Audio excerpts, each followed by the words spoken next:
apa ya, saya sangat senang sekali bisa bertemu dengan guru penggerak seperti Bu Dewi ya. Jadi saya bisa menambah ilmu atau wawasan dari Ibu mengenai hal-hal terkait dengan pembelajaran.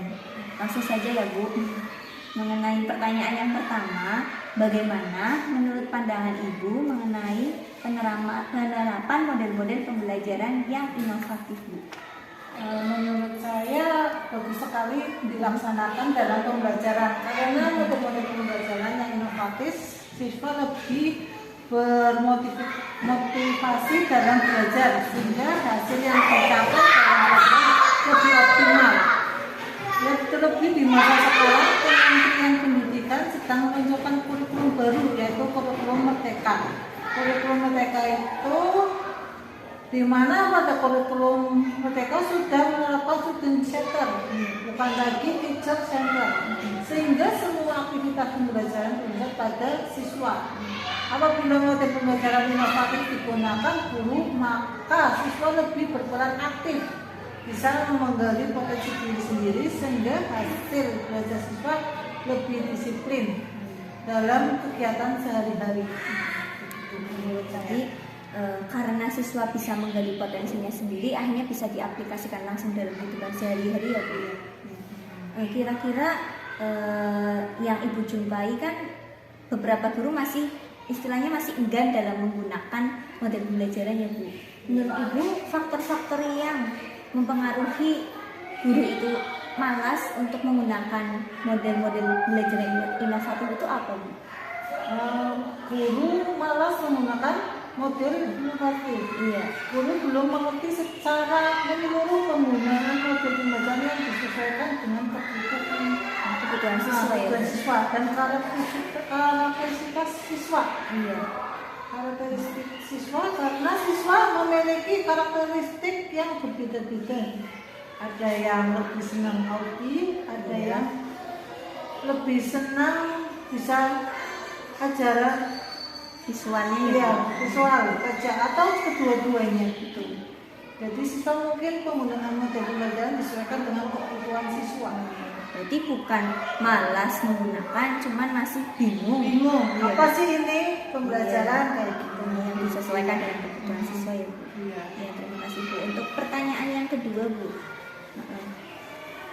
menurut pandangan Ibu sendiri mengenai literasi anak, terutama pada siswa SD ya Bu, yang sesuai dengan yang tingkatan Ibu mengajar sekolah dasar, itu bagaimana Bu? Tingkatan dasar. Iya, literasinya bagaimana? Literasinya dengan hasil PISA bahwa anak Indonesia dalam hal literasi masih rendah. Iya, masih rendah atau di bawah rata-rata terlebih dalam literasi terhadap buku bacaan. Faktor penyebabnya bisa dari dalam diri siswa, itu pun maupun dari luar.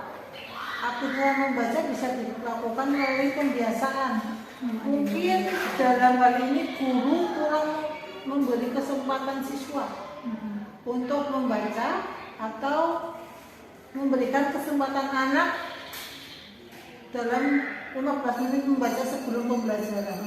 Berarti ada pembiasaan dulu ya. Kegiatan 15 menit membaca di awal pembelajaran dilakukan di dalam kelas PJOK baca. Pojok baca kelas. Iya, disediakan buku. Berarti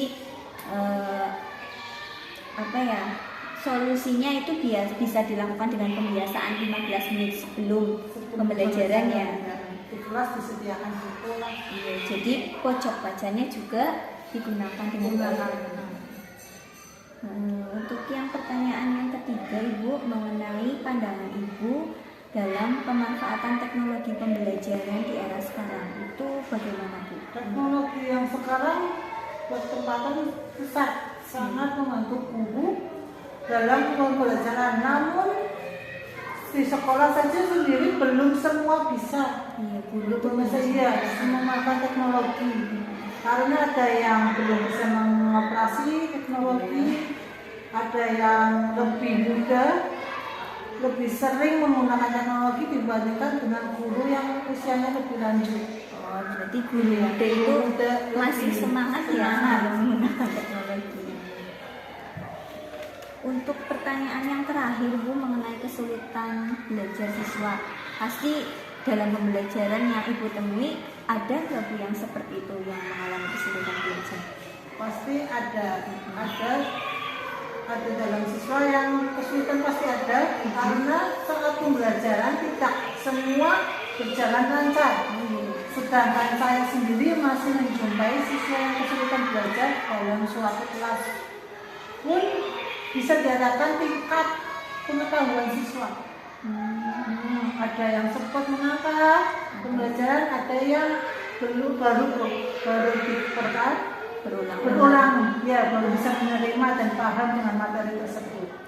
Iya, jika seorang guru bisa mengetahui, mendiagnosis awal terhadap keadaan siswa tersebut, maka guru bisa memberikan pelajaran dengan teknik strategis yang sesuai dengan keadaan siswa tersebut.